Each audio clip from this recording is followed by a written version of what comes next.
Welcome to my Autism Tribe, a community of advocates that are linked by autism but bound by strength.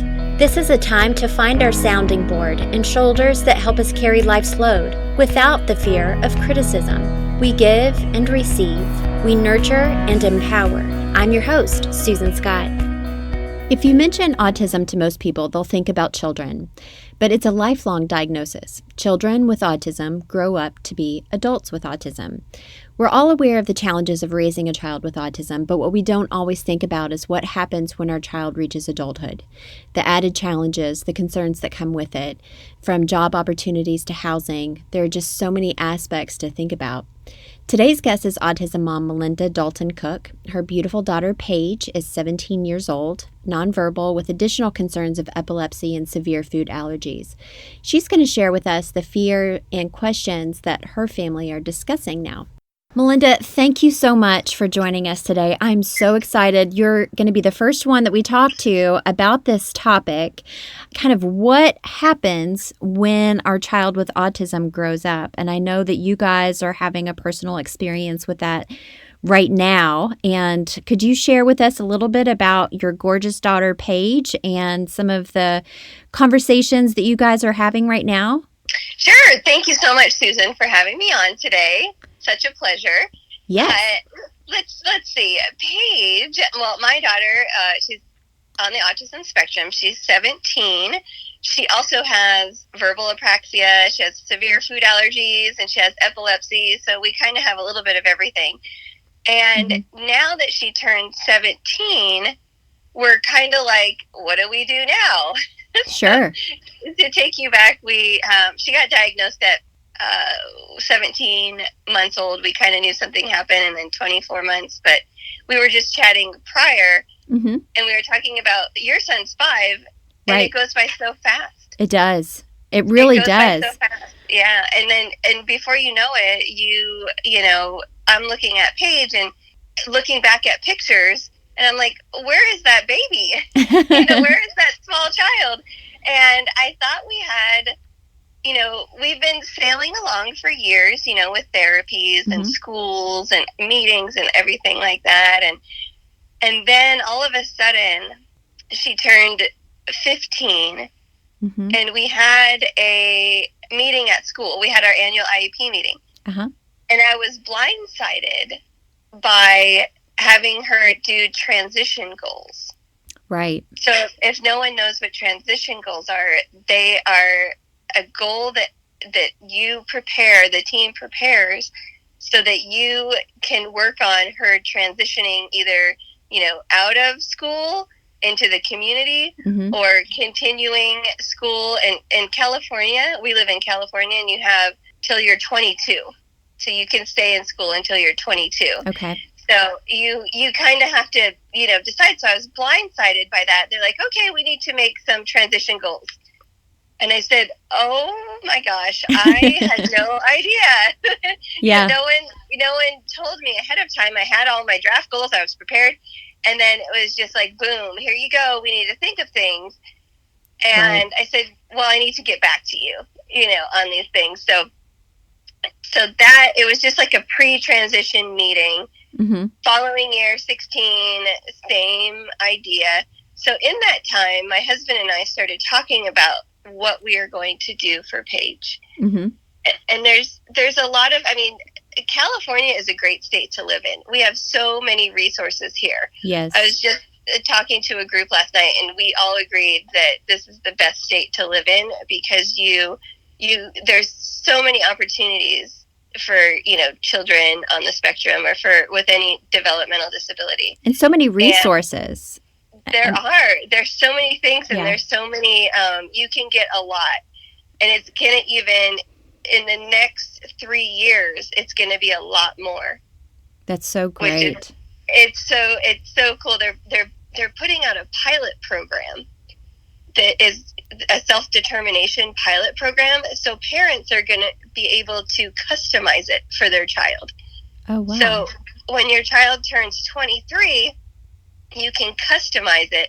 So you don't have to go with like the cookie cutter, special day program or, whatever regional center decides that here's your 3 programs, pick it. You can actually customize. So if your child wants to go to equestrian therapy or swimming, anything like that, you can add that into their day. Oh, wow. That's and awesome. And get funding for it.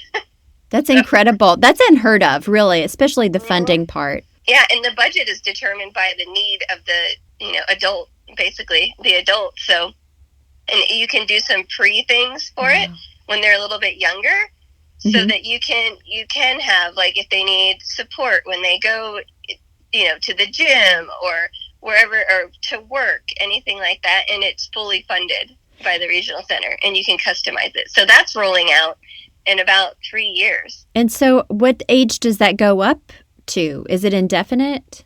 Yes, 23, I think, to in your 30s. Okay. So, I mean, don't quote me on that, but it's a new program. So, and I have a few friends that are in the pilot program for it. So they're actually testing it out right now, which is awesome because they get, like, special programs funded for them right now. So in a few years, it'll be open to anybody.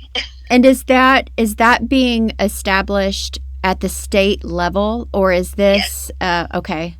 Yeah, it is the state level. It's your local regional center. Okay. So it's even by county. So we're in San Diego County, and then there's LA, Orange County, Riverside County in California, and it's by, so each county has the decision whether they want to roll this out. It's the same, and we could chat about conservatorship too. It's the same kind of thing. It's by county in California. Okay. So anyway, back to my husband and I decided we need to do something for our daughter. So we said, what are her strengths? So we listed out her strengths and what do we see for her? What is good for our whole family? And she's our only child. So she's all we know. Okay, sure. Yeah.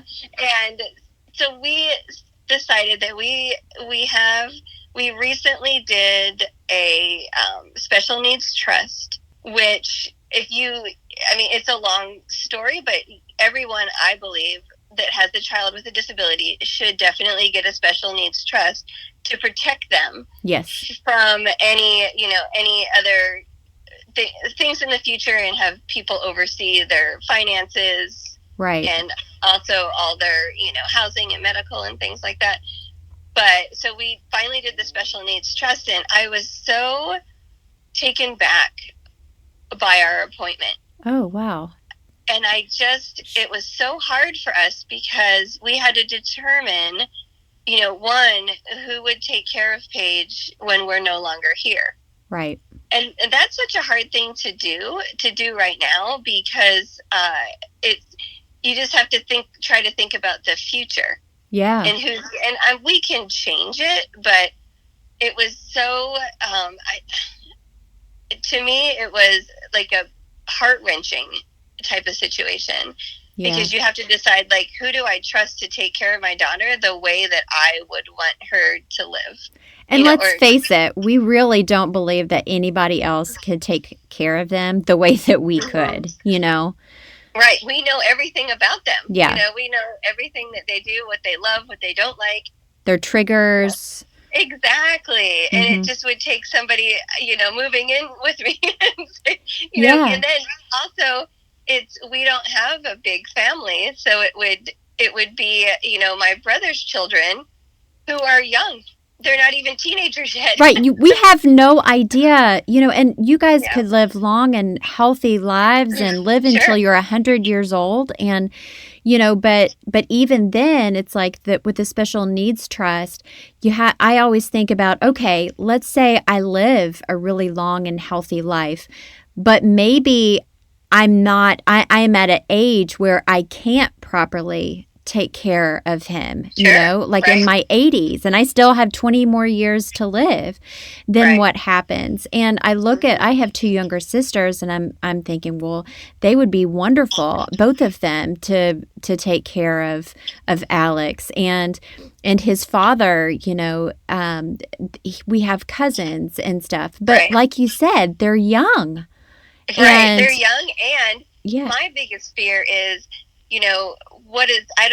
I don't want them not to have a life. Also, I don't know who they're going to marry. Right. If that person will love my daughter as much as, the cousins or, the aunts or the uncles. Like, I don't know what would happen in that situation. Right. So that's what scared me going into this meeting. And I mean, I knew it had to be done, but it just made me think of things differently, I should say. Yeah. And also so you have someone that takes care of your child, and then you also have another person that does the finances for them. So I have a pretty good idea about that, but then I also found out that you can use a company like Morgan Stanley, just to make sure that the caregiver isn't taking advantage. So you have like accountability, for different people. And so now I feel that I need to change that. Okay. Things come up. I told my husband last night, I go, we need to change that to another, like a finance company, so that we're okay. So no one's going out and buying a car. Right. Vacations every month. Exactly. Or, it's like, oh, let's go on a shopping trip with Paige's money.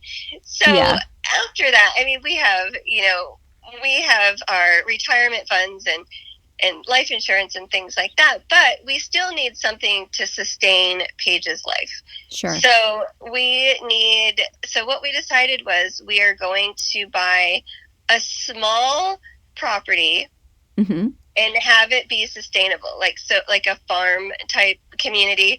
And where we live in San Diego, there's a few different places where you can buy a little bit of land and make so we would start out with people helping us and try to transition her in. So now, speaking of transition goals, we finally made them this year. So we kind of geared them towards her being able to work on our property.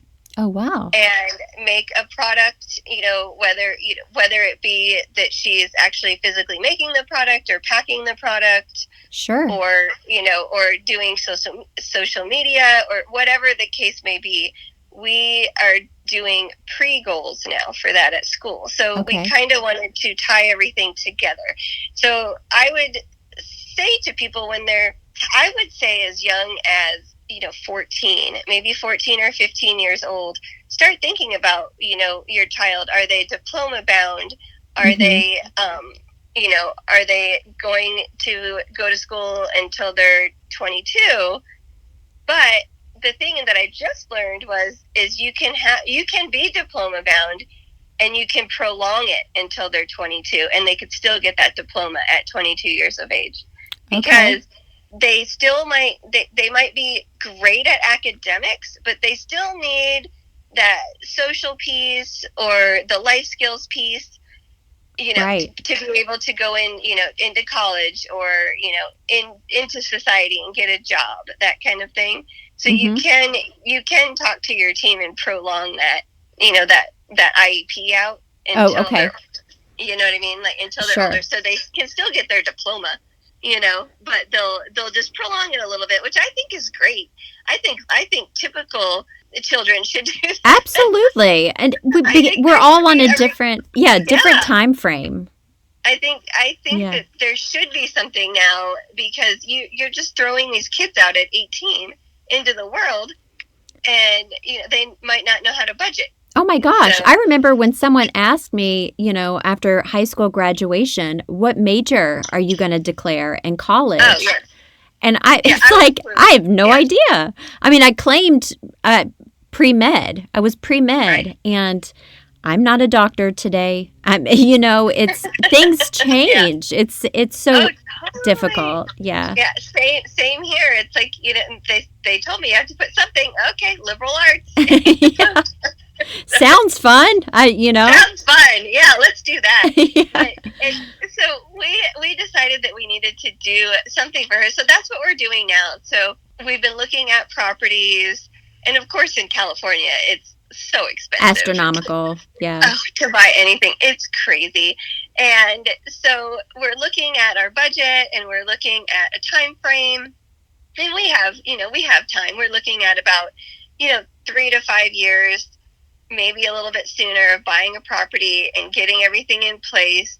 Mm-hmm. And then having a residence for Paige to always live in.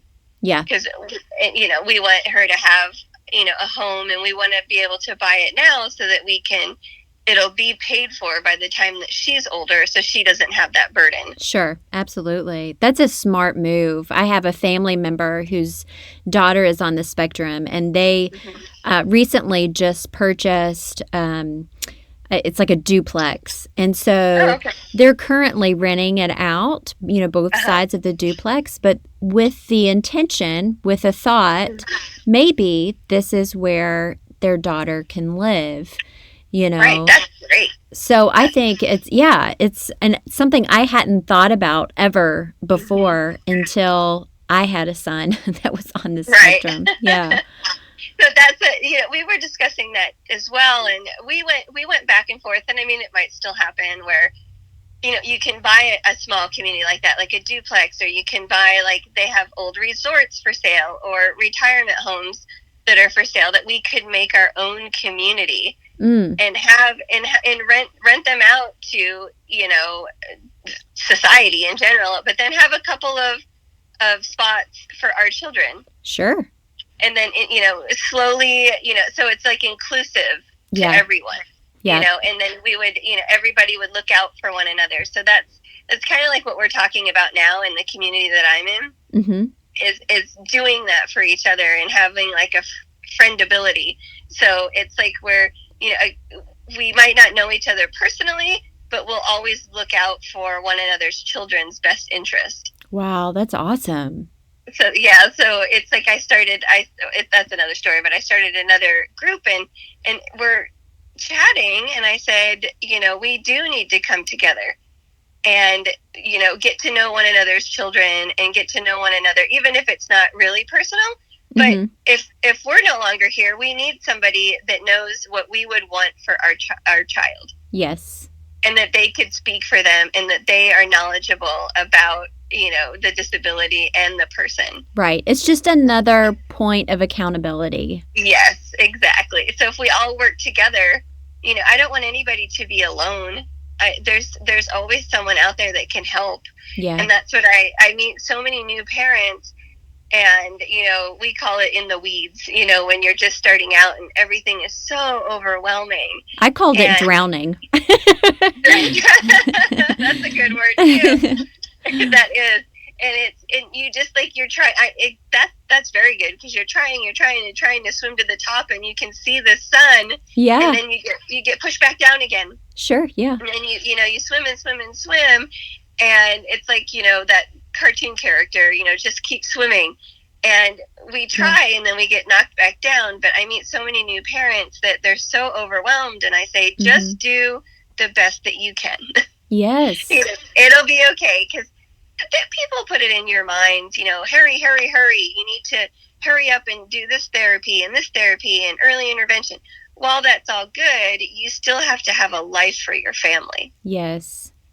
You can't, it's so hard to step back, and because I'm a doer, so I'm just like, okay, let's do 40 hours of ABA and 3 hours of speech and, all these therapies. And it took me years to take a step back and say, my daughter had a very long day at school. She needs a break on, Tuesdays and Fridays. We're not going to have any therapy, and she can do whatever she wants. Right. So, and that took me years to do that. And I realized, that's why she's having that aggressive behavior. She's just done. Yeah, she was just tired. It's like going to work and then coming home and having a second job. Yeah. Oh, absolutely. I tried to be cognizant of that. There were several, I know for a solid month, when Alex would come home from school, and I was trying to get him to try new foods, and we did, I don't know how many trials, at the dinner table. And there were, we had positive reinforcements for sure. And we should have bought stock in Hatchimals at that point in time.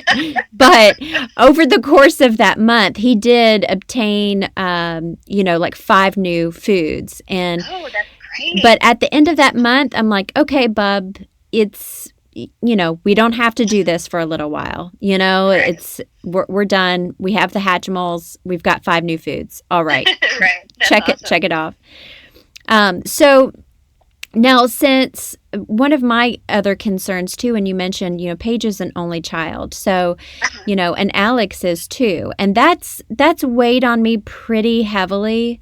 When we first found out that he had autism, just knowing that there was a chance of him being alone. And Right. so for me, aside from the financial portion of it, just someone making sure that he's medically healthy, the social aspect for me is I kind of struggle with. Will there be friends? Will he be an advocate for himself by then? And I hope he will. But that's also a fear too, Oh, definitely.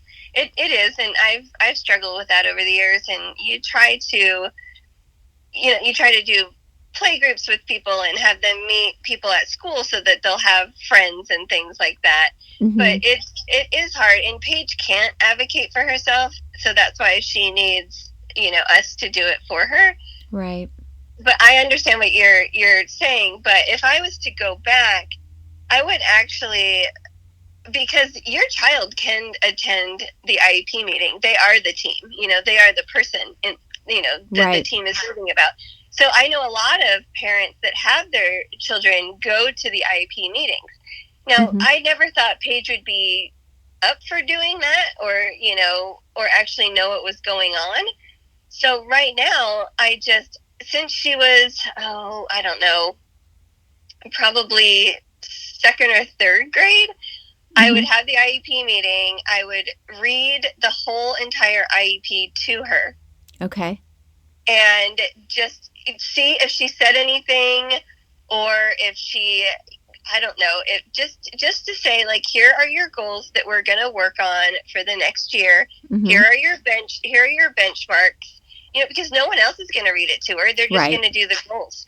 And I said, here are the benchmarks. I said, here is your behavior plan. We're going to work on, not having, compulsions or self-interest behaviors, that kind of thing.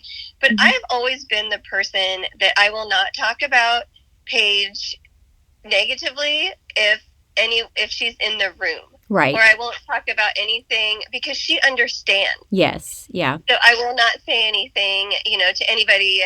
If someone calls me and I'm in the car driving and she's in the car with me, I'll say, I'll have to call you back. Yeah. If you want to talk about, a therapy or a result of a test. But so I read the IEP to her. So I don't know a lot of people who do that don't have, of course, kids that go to the IEP meetings, but I would have Alex start sitting in the meeting, even if it's only, for a few minutes.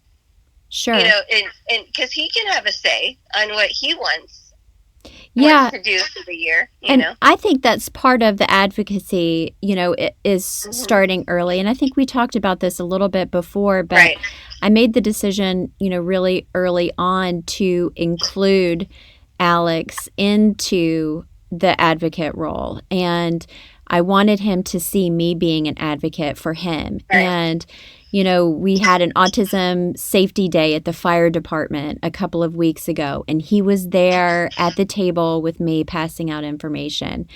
And, so I think that if you start them early enough and include them in on any type of conversations, not the negative, but the factual, the positive, so that they can really start learning and understanding what is going on. Right.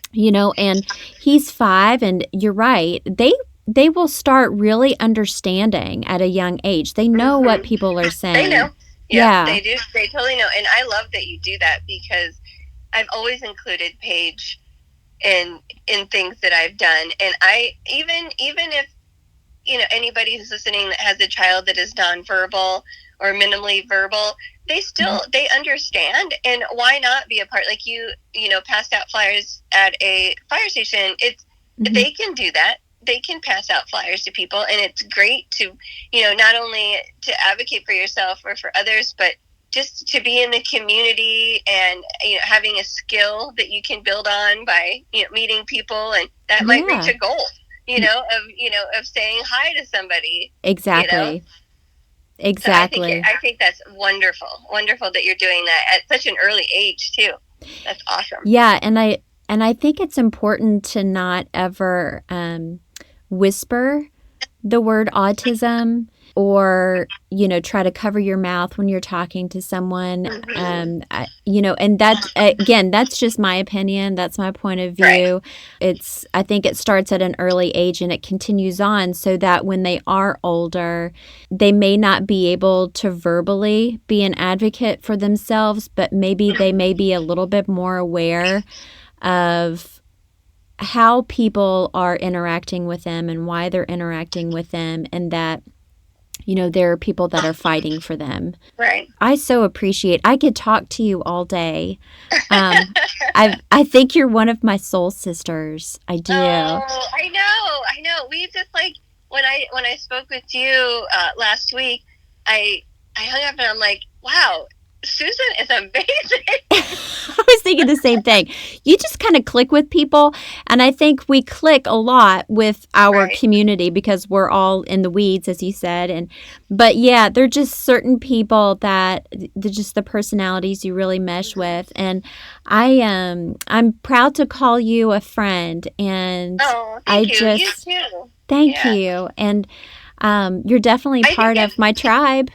Oh, yay! I think that it's great when I meet people, and we met online because we both have podcasts. So exactly. And I was listening to your podcast and I was just blown away. So I had to reach out to you, and it was so great that I'm like, wow, look at what she's doing. This is amazing. And Chad and I, we're like, we wanted to document our journey going into this transition for our daughter. And I said, there's nobody out there sharing information. Yeah. And I said, how about we document it and we share what we learn so that it's easier for other people to start. They already have something. And if I help one person, then my job's done. My task is done.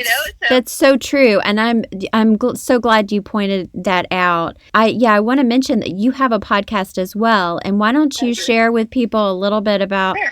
I know we're kind of running out of time, but as far as like your social media, profiles, and where they can find your information as well. Okay, great. My husband and I have a podcast called Sans the Sugarcoat, Our Autism Journey, and we take you through, we're going to start taking you through the future, but we just started 4 weeks ago, and we're talking about our past and things that have helped us. So check me out there, check my husband and I out there, and we're also on Instagram and Facebook at Sans the Sugarcoat. Sans the Sugarcoat, yeah. And you have great pictures, and I know you highlight your daughter Paige quite a bit. And let me just say that I think it's awesome that you and your husband are doing this together. Oh, thank you. I think I think that's so important, and you guys are very lucky and blessed to have each other, as you go on this journey, and that's amazing. So. Oh, thank you so much. Yeah, we've been together for 27 years. We've been married. We're going to celebrate 22 years of marriage in June. So happy anniversary. Thank you. I say we're stuck with each other. And that's not a bad thing. That is not a bad thing at all. Well, awesome. Well, give my regards to Chad and Paige, of course. And let's definitely keep in contact, and then we'll just continue to support and encourage each other. Absolutely. It isn't clear yet whether people with autism age in the same way as people without autism. This diagnosis as a whole is considered to be relatively new. But one thing is certain. We all deserve to age as well as we can. It's only by continuing to understand how people with autism change as they get older that we can really start to put the right services in place to support them. My biggest fear for my son is how well will he be provided for when I'm gone? He's only 5, but it's my goal to start early, plan ahead. These kiddos don't stay young forever.